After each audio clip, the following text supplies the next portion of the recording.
Pakistan is known for having a very, very strong air force. We saw that recently with the Pahalgam attacks and Pakistan literally taking down a multitude of jets. I think it was Indian jets, and they had gotten it from China, and it kind of created this huge ripple around the world because it was so Yeah, unexpected. Hi, everyone. This is Heena Lotus from Heena Lotus Media. Welcome to my podcast. I'm super excited for the episode today. We are going to be covering Pakistan under potentially a series, depending on how we do and how much we get through, called Pakistan Decoded. The guest speaker today is Haydar. He is phenomenal. He is my go to when it comes to anything Pakistan. my name is Heather Sayed. I think if there was a hypothetical stronger alliance, right, or an actual alliance under the current administration between Iran and Pakistan, we have to remember that I think Iran has a multitude of really good strengths, right? And so does Pakistan. I think if they were to kind of create a hybrid of the two, right, kind of combining their strengths, I think it would create a very, very big threat to Israel and, the Western Bloc overall. And I think Pakistan's Air Force as well has a big, part of that. And we have to remember Iran being so heavily sanctioned since 1979, after the Shah Revolution, even though it's heavily sanctioned and, has gone through economic collapse, which was orchestrated by the West, right? It wasn't an internal issue per se. But as a byproduct of everything that it's gone through, it's become very, very, very self sufficient. Because despite everything, not having access to the rest of the world, whether it comes to banking, finances, trade deals, just being cut off, for a multitude of different reasons, not having access to food, medical supplies, it has, but as a byproduct, just like we see in Cuba, it's become a very self-sufficient country. And I think the thing that it's very self-sufficient in could have very heavily, benefited Pakistan had they had any sort of alliance. And I think the strengths that Pakistan has, having an actual nuclear program, having, a very strong air force, having a very strong military, would obviously benefit Iran. Now, is this all conjecture? Absolutely. But all you can do when it comes to geopolitical analysis is take all the facts and theorize what would potentially happen if different countries were to have economic or political, deals or alliances with each other. And I think this alliance is something that the Western Bloc truly, absolutely fears. And I think that's part of the reason that they're also pushing for regime change in Iran. 100%. I mean, it's very clear to me, at least from what I gather, as you've pointed out, that there is a direct, attempt to undermine that possibility ever occurring. Because again, just imagine two nuclear Muslim powers side by side, geographically in such proximity to India, but also Israel, right? That is a massive, massive threat. And I don't think they would ever want to see that happening ever. And what have we seen since Imran Khan was ousted in the last 2 years, since this hybrid military regime has kind of come into power in Pakistan, is that you had Pakistan conducting airstrikes not just on Afghanistan but on Iran as well to quote unquote fight against Baloch separatist extremists in Iran on the Iranian side of the border, and they traded these strikes, I think in 2024 as well as in 2025. So it's not going to happen at this point where you have any sort of warming of relations to the point where they come together um, to again to free Palestine or whatever it is, and there is a deliberate sort of attempt made to assure that they're always kind of on opposing sides. Well, I think ever since, because at the end of the day, Pakistan did go through a regime change. No matter what people say, it was literally a regime change. So under those circumstances, an alliance between Iran and Pakistan is probably zero. I think if, hopefully not, but if Iran goes through regime change, it would be in the negatives. That's how likely an alliance would be made. So I think we have to realize that we're always told, right, in Western MSM that whenever there's a regime change, it is purely for human rights violations, for, benefiting the domestic masses that are suffering under, the leadership or what have you. That is actually very rarely the case, or only a fraction of the truth. A lot of it actually, goes into geopolitics. So whenever there's a regime change, it ends up literally fracturing any alliance that that country economically or politically, previously had with various different countries. We actually just saw that, with Syria. Regardless of how people feel about the domestic policies under Assad, that country leaned a certain way when it was, under Assad. And, when it comes to geopolitics, it now leans completely on the opposite end of the spectrum. And so a lot of people don't take these things into account. What the US, considers democracy and, the savior complex per se, it preaches it on a domestic level because if it admitted that, hey, we're doing this to make sure that we stay, the dominant hegemony, right, in the world, the dominating force that has military control, economic control, keeps power to the, or, gives power to the petrodollar, not as many people would be advocating for it, as at least not under the activist guise. Oh yeah, for sure. I mean, again, as you're saying, it's very clear to us in this understanding that the United States, what is their obsession with Objective. this, Yeah. right? And a greater objective, right? It's stifling any and all resistance in the region to their interests, to the monopoly of the petrodollar in terms of the global economy. And they don't want to see any sort of alternative to that. They don't want to see anyone attempting to go outside of that. And they will strangle countries, they will, suffocate countries until they can assure that that reality is completely dissipated. And I don't know to what extent they've done that in Pakistan, but as you said, we've seen it, to such alarming degrees in Cuba, in Venezuela, in Iran, in terms of manufacturing the internal crisis and then pointing the finger and saying, "Look how bad things are. They need a change of leadership." Well, But never, Cuba, Venezuela, and Iran also are, they have an alliance against. ideologically aligned. People They're never literally, talk about it. yeah. Even Syria. Syria before the current administration, right? In the previous regime, had ties to Iran, correct? Oh, for sure. Had ties to Russia. We all know that. And I think even right now, with all the regime changes that we're seeing, or, these countries that are on the verge of economic collapse, which are fully orchestrated by the Western world. These are not naturally occurring just as a failure of the government, just based on like domestic policy or whatever they're pushing. Venezuela, Cuba, and Iran all have, strategic ties with each other that oppose, the Western Bloc. So the Western Bloc is going through one by one and, cutting the cord, I guess you could say. And I think what a lot of people don't understand is all these countries, directly or indirectly, are also tied to Israel and Palestine. I think when they say, if you save Palestine, it, changes the entire trajectory of the world. It's absolutely true because the common denominator actually always comes down to Palestine, in my opinion.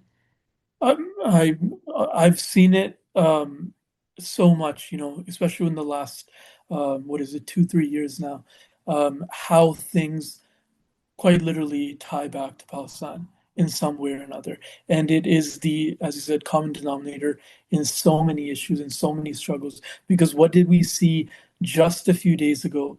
You had, Nicolas Maduro is kidnapped weeks ago, and the other day you have the first shipment of oil in, I think, probably Venezuela's history, most likely, I think at going least from since like the mid 2000s or something like that is what I no, saw. no, no, no, because No. Hugo Chavez was in power since the late 90s, Oh, and that's true. that's Okay. that's the wave of like the socialist wave that took over Latin America, right?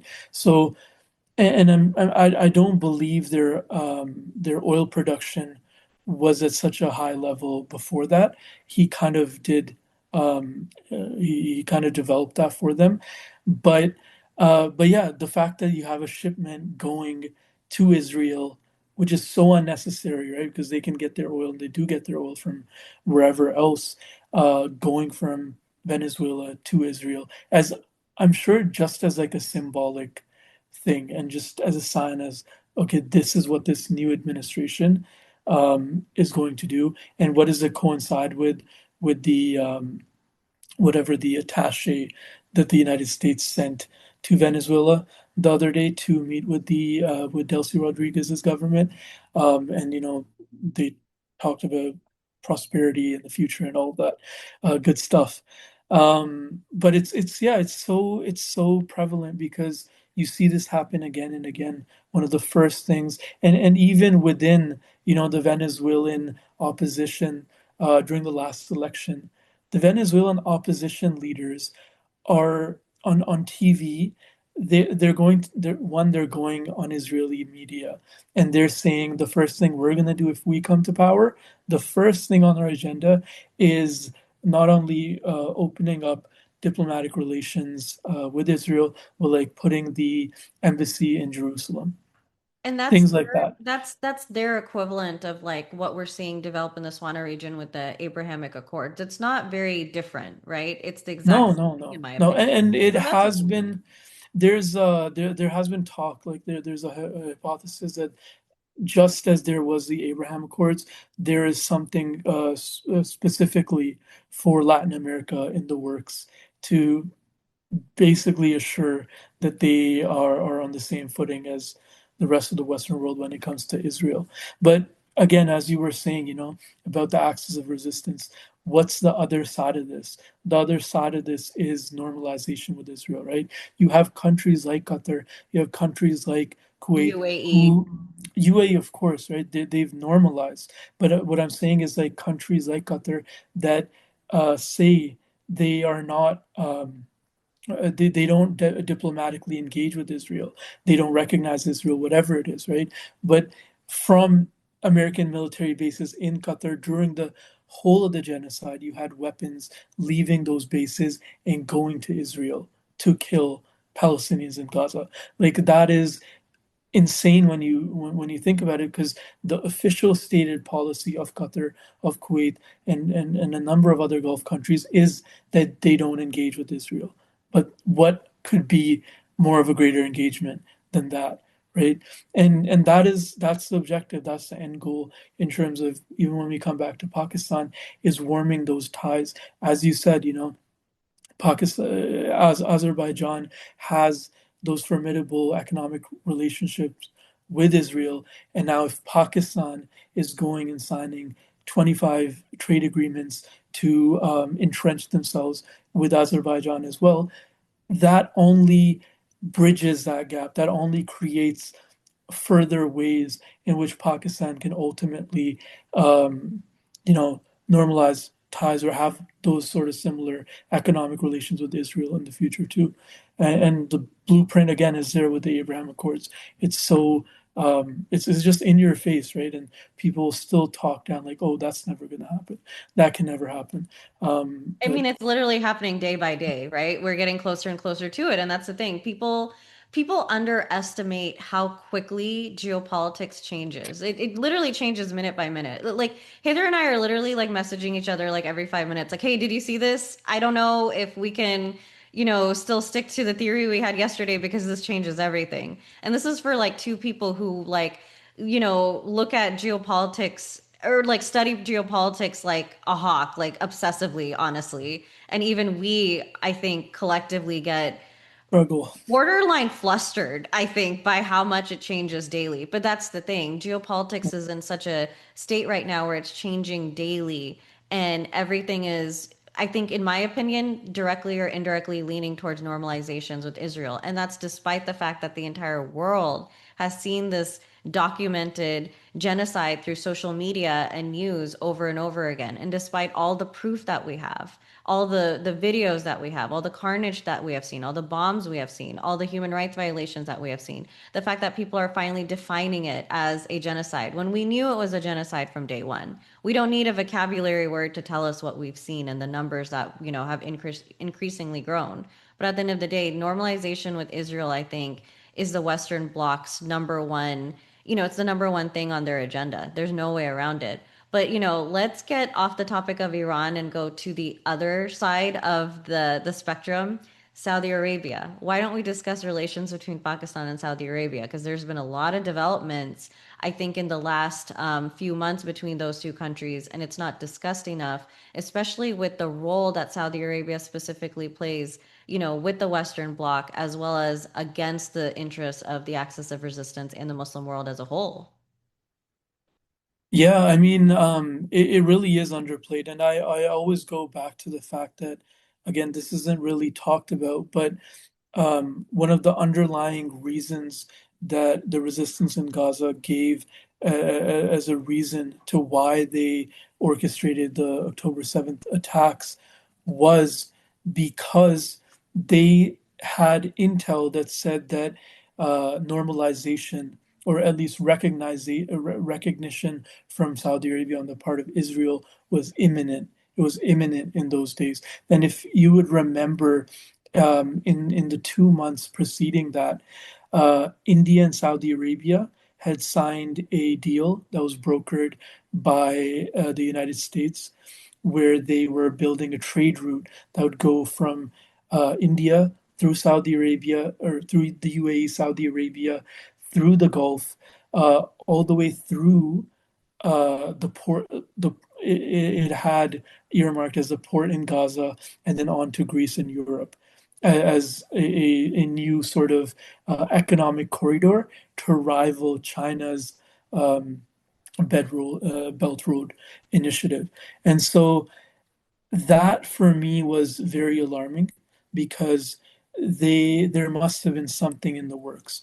And knowing that Jared Kushner, who the Abraham Accords are his brainchild, knowing how Well, close he not just is. that, but the Gaza peace deal and the reconstruction plan of Gaza is also Jared Kushner, right? He's orchestrated, he's the mastermind behind everything, and his interests are purely economic and nothing else. It benefits him as an individual and as an entity. Exactly. And so if he's going to Riyadh and he's spending whole nights sitting with MBS, plotting about the future of the region, and they're, buddy planning all this stuff. And at the same time, his family is so close to Netanyahu that when Netanyahu would visit the US, he would visit his home in New Jersey and he would sleep in his bedroom. Like, this is documented. This is not a lie. He would literally sleep in his bedroom. Jared would move into the basement for the night when he would stay there. Like, that's the level of proximity he has to both the Saudis and to Israel, right? So it's so clear as day, in terms of what would have happened next, in terms of where things were going, right? And the resistance undertook that operation as a means to break that from becoming reality. And I'm not sure if it's achieved that, but it has delayed it, at least, or at least reoriented how these countries are going to engage with Israel going forward, because it's going to look bad anyways, and they'll probably bring us to the board of peace, because now they kind of have that maneuver through which they're probably silently going to normalize. Well, we're going to get to that in just a moment, but before we do, I do want to talk about this. I'm sure if you follow me on Twitter or X or Instagram or whatever, you see me ranting about this all the time, and it's just because I don't see people talking about it to the magnitude that they should. Yemen is, and I did go over Yemen extensively with, one of my previous interviews with Shaniat. He did an incredible job, but we discussed how Yemen is the poorest Arab nation right now in the Swana region. And it is a byproduct of a proxy war that has been going on between Saudi Arabia as well as Iran. Iran is funding the resistance, the Houthis. They have their own government in Sana'a. And then the other government that is in Yemen is actually a mercenary government that is, it protects Saudi interests. Saudi Arabia basically has vested interest in Yemen as a byproduct of, also it wants control over, various different ports. It understands the economic benefits, but as a byproduct of this proxy war that's been going on. And, Saudi Arabia is also, in my opinion, a proxy for the Western Bloc. They're very heavily aligned. So they all collectively benefit as a byproduct of this proxy war. Yemen is now going through a famine. 18 million people are, starving. I think 450, institutions have already been shut down that were giving like medical aid. So it's suffering deeply. It's suffering heavily. It plays a critical role in the axis of resistance, protecting, Gazans and, well, indirectly protecting Gazans by also administering blows to both uh, I guess you can say Western Bloc related air ships in the Red Sea, and it also provides resistance to, Israel or for from Israel. That's a better way to put it. I apologize. But that all being, said and done, if Pakistan is now, signing this, or actually already signed the security deal with Saudi Arabia, a lot of people discuss how this is creating a Muslim NATO. Turkey is now involved as well. I actually think it's not the Muslim NATO. It's actually quite the opposite. It's something that, definitely like deeply, deeply benefits the Western Bloc. It deeply benefits Israel. It deeply benefits, U.S. imperialism. And the reason for that is if Saudi Arabia is hurting its own Muslim, brothers and sisters in Yemen, on top of, normalizing relations with Israel under like the Abrahamic Accords and all the other like deals that have been going on, Pakistan and Turkey now become a byproduct of that. And now, just like I said much earlier, Turkey is also a NATO country. It also has direct and indirect ties with Israel and Azerbaijan. It is economic, and political allies with Pakistan. You have Saudi Arabia, which is creating a lot of issues with Yemen and the axis of resistance. It has that proxy war with Iran. Pakistan is a nuclear country. So at the end of the day, if we essentially see Pakistan aligning with, Saudi Arabia, if Saudi Arabia decides to go, full on war with any of these Muslim countries that it is acting as a, having proxy wars with essentially, Pakistan now becomes a byproduct of that. And if Pakistan is a nuclear country, my biggest fear is that nuclear capabilities will not be used against Israelis or whatever the case may be. It would actually be used, it'd be much more likely used against, Arab nations that are being subjugated and oppressed by Saudi Arabia and the GCC as a whole, in my opinion. Sorry, that was like a mouthful. No, no, no. Thank you for that. You really set it up well because I think it's exactly that because there was a lot of talk at the time where people assumed that this is the beginning of a again Muslim NATO that's going to Which the Muslim but NATO already exists, in my this biased opinion. It's the axis of resistance. I know a lot of secretarians don't agree with that, and I'm not exactly sure why, but that's a different episode. yeah there for what it's worth, like during this entire time, if Saudi Arabia wanted, if Pakistan wanted, I'm sure they could have fired at least one missile at Israel, right? But they haven't. So that tells you everything. But yeah, I A mean, lot it's of a these mute. countries actually don't even allow their airspace to be used to bomb Israel. That's how far they go to not be part of the Muslim NATO. Let's not And forget that. yeah, and to your earlier point, remember what you said about how um, I always like to think of it like this. You have occupied Palestine, you have Jordan, you have Lebanon, you have Syria, and then you have Iraq and then Iran, right? There was a deterrence in that path for missiles to be shot from Israel to Iran. There was Hezbollah in Lebanon, there was Assad in Syria, there was, a multitude of factions and groups in Iraq who would have all, despite their differences, despite them, all of these being, problematic actors in their own um, accord, they would have each shot down any Israeli missile that entered their airspace on the way to Iran, like unconditionally, right? They would have never allowed for anything like that to have happened.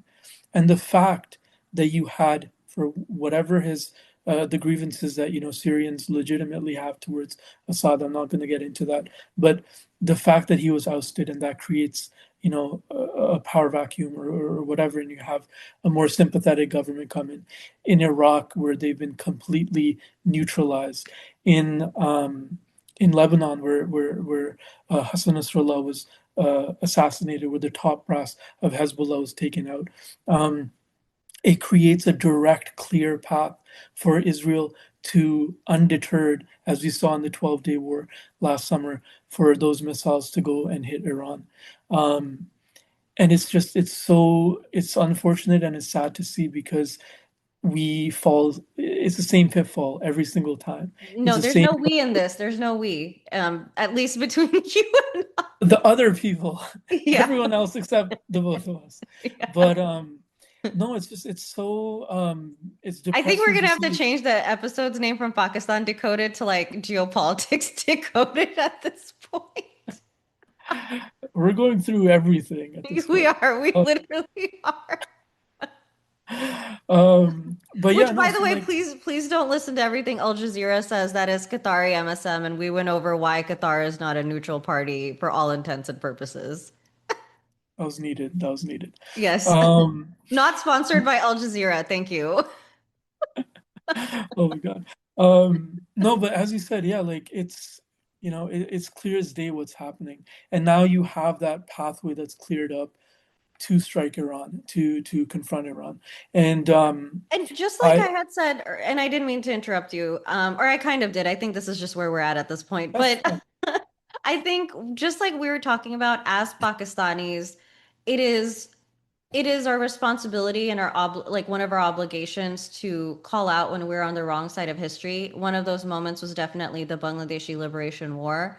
I think our role when it came to Afghanistan, that's a gray area, but more than not, I do think we were on the wrong side of history as well. But when it comes to this security deal with Saudi Arabia, we're 100% on the wrong side of history. So whenever I see anyone celebrating this, security deal or calling it a Muslim NATO, Pakistanis especially, I think, need to hold their governments accountable. And I understand a lot of people will say, well, aligning with the Western Bloc or US imperialism or Saudi Arabia or normalizing relations with Israel is, beneficial on an economic or a political level.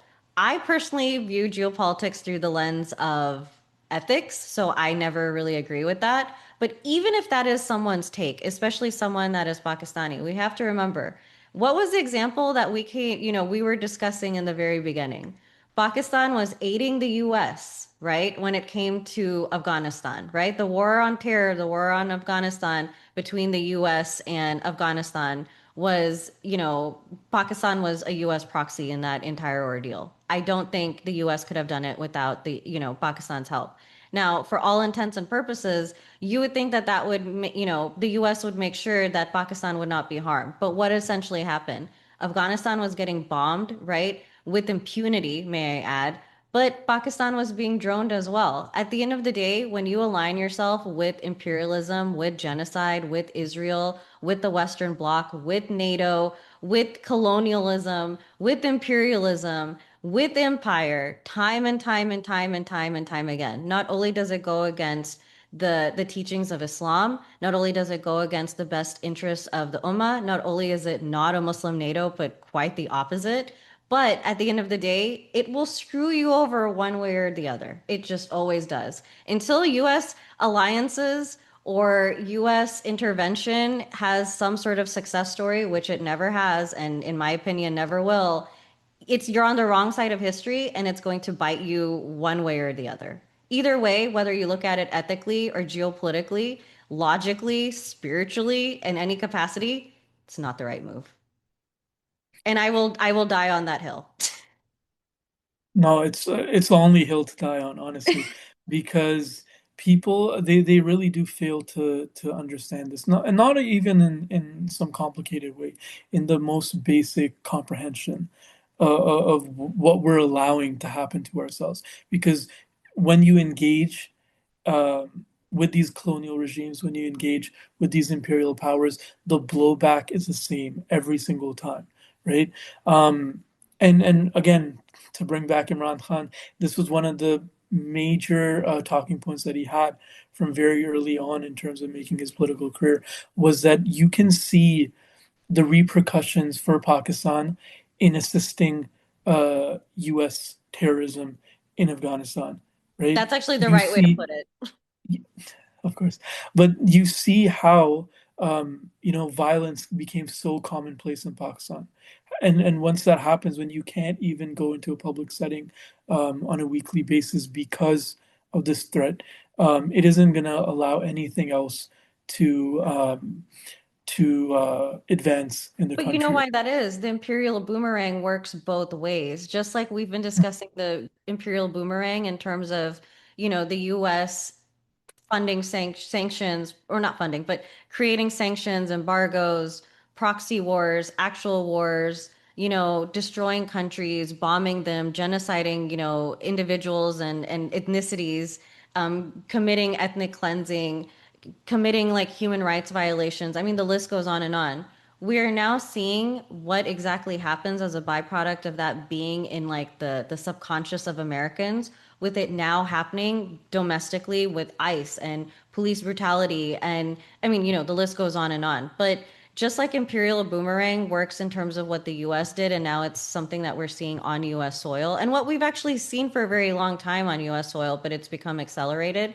I think this also works for countries who align themselves with the Western Bloc. You engage in warfare that's hurting your own brothers and sisters, people in the global south, people that are going through famine, people that are being genocided, thinking it's going to benefit you in the short term, and perhaps it does. But with the imperial boomerang, that same violence that you discussed is going on Pakistani soil is a byproduct of it engaging in the warfare of other countries and doing its dirty work. I truly believe that. I think warfare, in my opinion, in the geopolitical space is only discussed from a very pragmatic, cerebral, political, logical way, but it is very, very spiritual. It is something that lives in our psyche.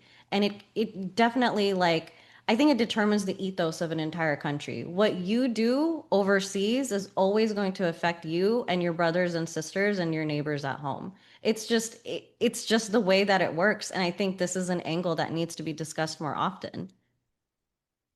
So well put. Like I couldn't have said it any better.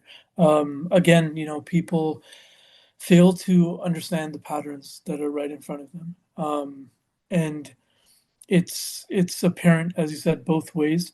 There are going to be repercussions. There's always going to be ramifications for engaging with these violent forces because that violence has to go somewhere ultimately, and it's blown in one direction or the other, right? Um, and we see it time and time again. And I think there's a delusion that a lot of Muslim, not just leadership, but people, they reside in this like delusional state of mind, and they've convinced themselves that we're past certain things. And as for Emiratis and the UAE, they will use this as a talking point. They're like, oh, this is a centuries old. Um, a centuries old conflict or whatever differences that were there between Muslims and Jews. And we need to leave that and we need to work towards economic prosperity. And they'll use that as, a legitimate reason to have this shift in policy.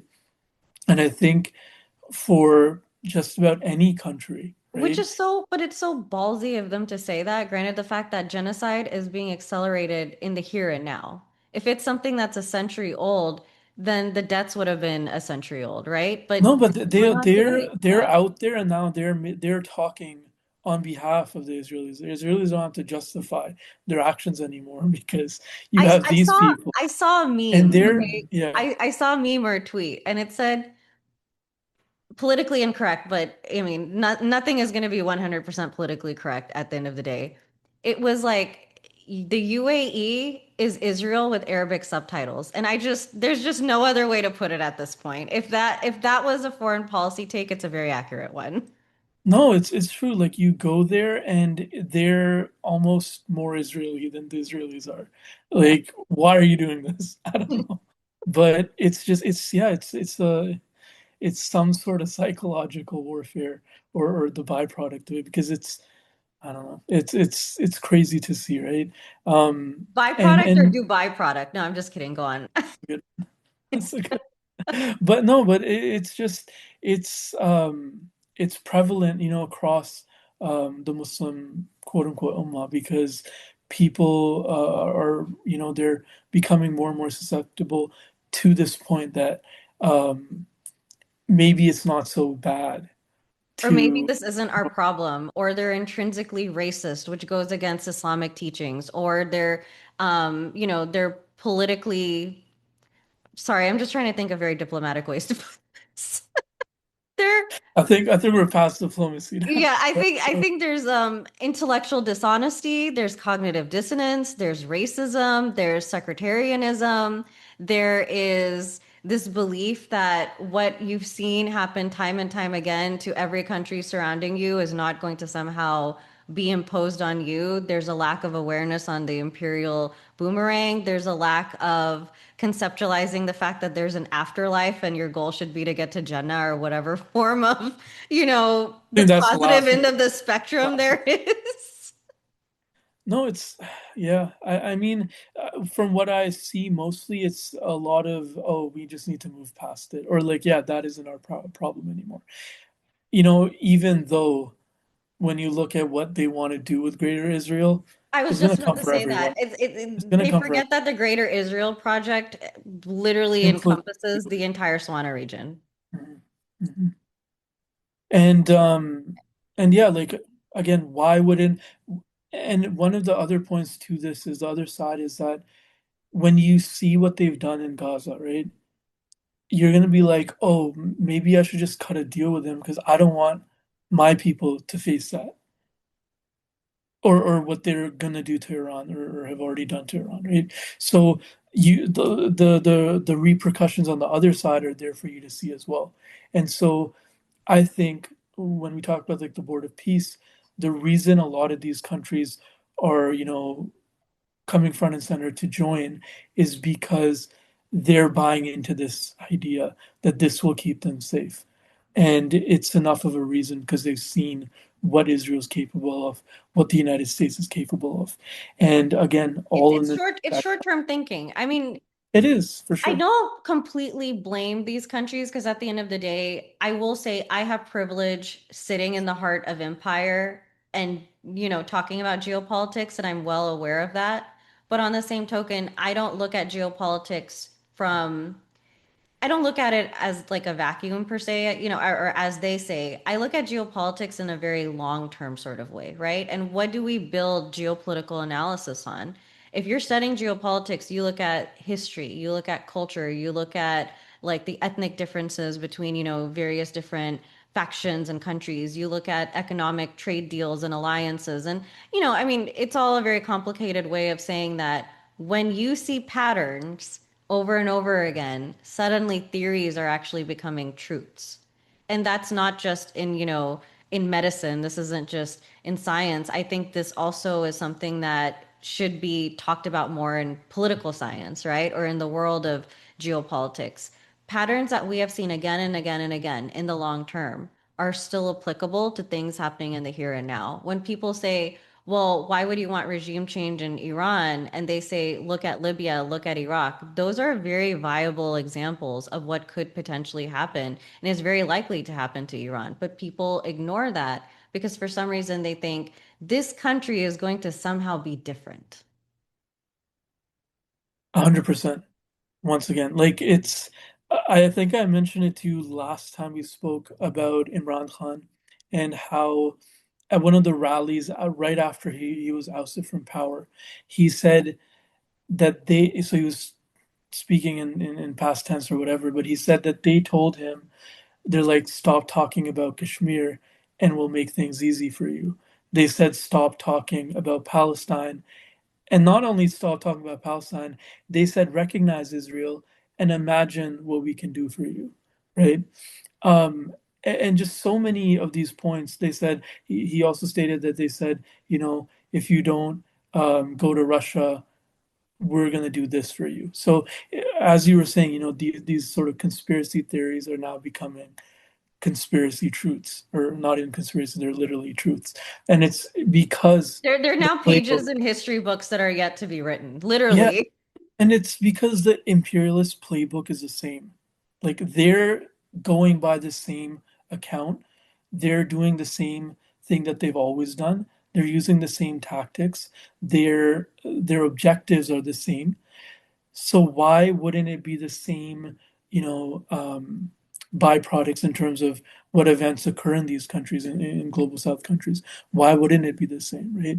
But again, people are so drawn into certain, you know, um, I would say non-issues usually, that they allow to convince them that whatever this is makes it different than the last time. I But mean, this is a really strong statement, and I'm sure people will come at me for it. But to me, it's literally the equivalent of looking at the law of gravity and saying, "But this apple will not fall on my head." at this point, honestly, there's no Honestly, other like way I to go just about it. Yeah. like Yeah. if there the next regime change, if that place turns into oh sorry, like just a perfect safe haven, right? And is democratically, economically, politically, spiritually just popping. Okay, there's no other eloquent way to say it. If the next regime change turns a country into that in the long term, right? While aligning itself with the Western Bloc and, normalizing relations with Israel and everything that comes with these, puppet governments and regime changes, please, I will just become an accountant. I will stop being a geopolitical analyst for all intents and purposes. But I'm terrible at math, so that probably won't happen, and I'll stick to what I do for now. No, I hope you stick to this. Yeah. Um, No, but you're right, and I think like within that, like we have examples, like um, a few months ago, I was reading about how um, in Iraq, when the U.S. went into Iraq, in Baghdad, there's an area called the Green Zone, right? And this is like it was a strategic point. They basically made like a sort of like a colony for themselves, where they had all the administrative offices, they had like hotels, they had restaurants, and they made offices for the CIA. They made like a central command for the military, just any sort of diplomatic enclave was sorry, any sort of diplomatic office was inside that enclave, right? And the Americans built this all for themselves, and they were stationed there, and they did whatever they were doing while occupying Iraq. And obviously they were unsuccessful in terms of, their long-term objective, because they set up the green zone thinking that this would be the central command for the whole Swana region. And that's what they set it up for, right? And they were unsuccessful in that. They had to leave Iraq. And today there's just there's just like hookah bars there in that green zone, and people will sit outside and just smoke shisha and drink their tea and their coffee, and that's all the green zone is for today. So it's kind of heartening, to know that like things as dire as they seem, whatever plans, it's like, you have plans, Allah has plans, they have plans, and then Allah has plans. So I hope that like in the end, whatever they're planning now, because it feels like it's very drastic and big, it hopefully fails. No, I agree. And did you have any other thoughts or commentary in regards to the Gaza peace plan? Because I know Pakistan is one of the countries that signed on it. I did also want to make note of the fact that Spain, right, which is not in the Swana region, is not a Muslim country, refused to sign it because they essentially stated that how can we, be part of the Gaza peace deal and the peace force if Gazans themselves don't get to, dictate their own futures, right? And they don't get to advocate for their own humanity, essentially. So, not being part of the Gaza peace plan is an option, right? No one is putting a gun to any of these countries' heads. Pakistan is one of the countries that did sign on to it. And in a lot of ways, I do think that the government of Pakistan currently is a U.S. proxy, so no one is surprised. But again, do I think that Pakistan being part of it is on the wrong side of history? Yeah, absolutely. We have to call a spade at the end of the day. Undoubtedly. I mean, um, again, this goes back to the shift that happened in Pakistan, and Pakistan felt that they were losing, I'm not sure if it was credibility or relevance, but it seems like it was relevance in the general theater of, geopolitics, war, whatever it is. But they felt like the fact that they had been isolated from the US meant that they weren't a relevant power anymore. Nobody asked them, nobody, looked at them as a significant player, especially in Asia anymore. Well, despite And so, everything that yeah. Pakistan has recently done for the US, it was still put on the list for the travel ban. I mean, if that is an Oh, example, yeah, yeah. yeah, like the lack of diplomatic relations that, the US has with countries that it literally uses, right? Milks for all it's worth and then still like trashes away. That's a perfect example of I that. mean, yeah, like it's like you're so undignified as is, and you can't even, make that happen. Like, Yeah. don't put a, And Pakistan still had pick me energy and was like, you know what? That's totally fine. We're on the travel ban. We will redeem ourselves by being part of this Gaza peace deal that has nothing to do with, the sovereignty, the protection, the freedom, and the sheer humanity of Gaza as a whole. no, of course. And so the point that I was trying to make was that Pakistan felt like they weren't relevant, and so they went out of their way to make themselves relevant to the United States, not to China. The China that has invested so much in the last 10 years, right? That has promised to infrastructurally develop your whole country, your whole economy. Even the jets that they used against India were Chinese technology, right? Right, around the Pogum And attacks. Yeah. exactly. And despite all of this, they're like, no, forget China. We're gonna go to the US. We're gonna beg them to accept us, tell us what you want us to do, and we'll do it for you. Right? And I think where it started off was that attack when India supposedly asked the US to intervene and stage some sort of negotiations, right? To negotiate an end or a ceasefire.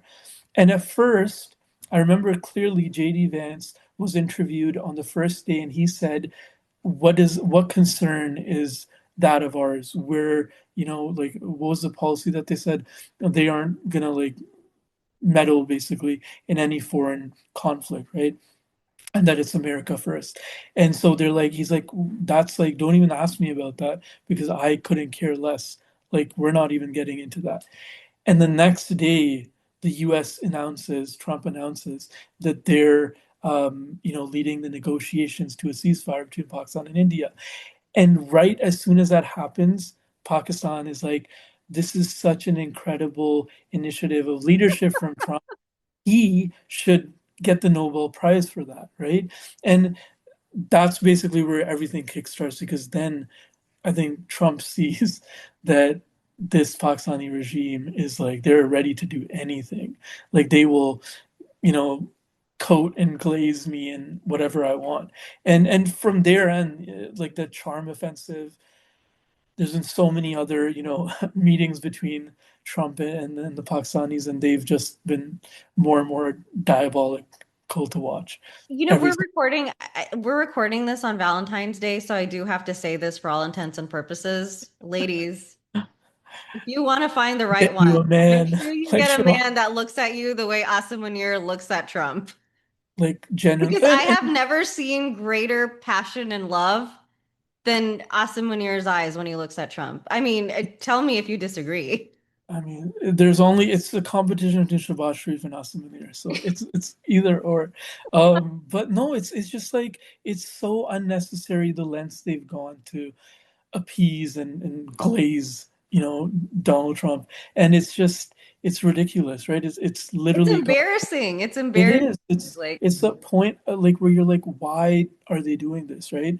But it tells you that the long-term game that they're attempting to play is to get into the good graces of the US, which kind of has faltered in the last few weeks because India and the US have negotiated, a new trade agreement and everything, and so now it's kind of it's probably going to shelve Pakistan's importance. but that's how volatile geopolitics is. Because do you remember, like, literally, it was like what a few months ago when I think there was a trade deal done between Russia and India, and as a byproduct, there was Yeah. not well sanctions, tariffs. It's sort of the same thing. Were placed from Trump on India, right? And it also messed with like the immigration and visa process. And now there's a trade deal between the U.S. and India.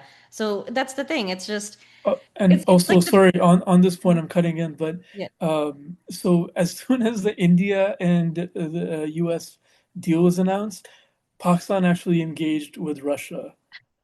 And this was in the days, where you recently had that the attack against the Shia mosque in Islamabad. Oh, yes, yes, yeah. So they around that they use that as like a as a basis to engage Russia and commit to fighting terrorism. And now they're in negotiations over a whole host of deals. And so that's why they've also gone to Azerbaijan and Uzbekistan and kind of like going into Central Asia to kind of stamp their influence there as well. So But we have yeah. made a full circle going back to trade deals between Pakistan and Russia because it started with Imran Khan, right, under his government, and now it's happening under this administration. That's how volatile But I geopolitics. guess it's allowed now because, they're legitimizing the border peace. They're God knows what else they're cooking up, right? So I think they've kind of bought that ability to do that. Yeah, Yeah. sadly. Well, I'm going to put a hard stop on this conversation, or this is going to turn into a 20-hour documentary that the world probably needs, but I think you and I need a break. Um, that all being said and done, do you have any closing thoughts for the audience? Granted, this very, very long, beautiful, amazing conversation, which went a million times better than I could have ever imagined. So, first and foremost, I'm humbled. Thank you so much for coming on. I feel like you were one of the first people that I wanted to reach out to interview when I was, I went kind of independent. I've been on a multitude of different podcasts, co-hosting and helping out. Once I went independent, I was like, I need to DM my Pakistani geopolitical buddy where, we talk about sanctions, we talk about imperialism, we talk about Pakistani politics, we talk about Palestine and Israel and, everything that comes with this part of the world. And I just think you're a breath of fresh air. I think you're brilliant. I hope that, when you share your socials, people follow you, they, read your articles, they read your tweets. You're just very insightful, you're very intelligent, and I think you're very underrated in the game. I think the same people are being interviewed over and over again in the geopolitical space, even the independent side, and we need new faces, we need new ideas, we need new people, I think, in this realm of ours. So first and foremost, thank you. But if you have any closing thoughts, please share it with the audience. I'm 99% sure you're going to be back on, whether you'd like to be or not. So, we will be continuing these conversations on another day as well. No, of course. You're so kind. I really, really appreciate this. I think I'm honored, honestly, to be given this platform, to know that you're building this sort of independent media outlet, and that you're covering these subjects that literally aren't covered, even in radical spaces, in leftist discourse. You don't get. I mean, I listen to every single political podcast out there, and none of them cover what we just covered in the last how many so ever hours. Which is So ironic because it gets to the heart of like all the so problems. I many, think that's the yeah, ironic part. Like and the subject matter was Pakistan, but it kept going, back to the same concepts over and over and over again. And no matter what country I cover, I think the themes will be the same because that's yeah, just it's the yeah, playbook. of course, and that's what I'm saying. Like, especially the fact that you're covering Iran, that you're covering Yemen, the reality of things on the ground there. It's so important to give a voice to people who are literally, living and resisting through those conditions. Um, and yeah, of course, we play our part. But I really, really appreciate the fact that you're going out of your way to create this platform and even more so than a platform, I hope it becomes an institution because that's what we more need more of. I often resisted the fact that we do things, in terms of, institutionally, but I'm becoming more and more, open to the idea that what we need more than anything is having our own spaces, our own institutions that we can kind of channel our ideas through, that we can have this sort of discussion, right? Because I'm sure even on Al Jazeera, we wouldn't be able to talk about things like this. And there's this huge Listen, segment. there's a reason that the only like form of media that was able to cover Palestine and Israel directly like on the ground was Al Jazeera, and then even they were barred from, the matter. There's a reason they were there, and people need to conceptualize that as Uh, well. no, but what I'm saying is there's people who they look at Al Jazeera and they're like, oh, that's as radical as it gets. Or that's the whole story right there. But Uh, you're out here and you're pushing those boundaries. You're going I've above and offended a lot of people when beyond. I say that I don't listen to Mehdi Hassan. Like, let's just start with that. No comment. No comment. But yeah, no, like it's so important and I'm grateful. I'm really grateful for being here. Thank you. Thank you so much. I'm sure, if people want to collaborate with you, interview you, have questions for you, want to follow you, do you mind, providing either like social media handles, email addresses, Substack, anything, campaigns, projects you have going on? Please shamelessly plug them all in here. For sure, yeah. You can follow me on Instagram at Haydarverse, Haydarverse. And I'm also on X at Chronic Ali here, ChronichAlihere. Perfect. Thank you so much. Of course, again, this is your host, Heena Lotus from Heena Lotus Media. If you want to follow me on X, I'm going to spell it out for you. It's INTREPIDLOTUS. I'm also on Upscrolled or Re-Upscrolled, which is Palestinian, by the way. It is forming its own institution in resistance to everything that we have going on with Twitter and TikTok and Instagram and all the other forms of social media that are now essentially Israeli spyware or, owned by Meta, which is aligned with Israel. But I'm also on, re-up scrolled. It's Heena Lotus. I'm on Instagram with Heena Lotus. I'm also on Facebook under Heena Lotus. And if you're interested in, questions, concerns, you have ideas, you are interested in doing an interview, you want to collaborate, my email address is heenalotusmedia@gmail.com. I hate asking this, but please subscribe, please like, comment, share. I definitely think, Pakistani dads and moms would get a huge kick out of this episode. Maybe they might learn a thing or two as well. We really need to get through the disinformation.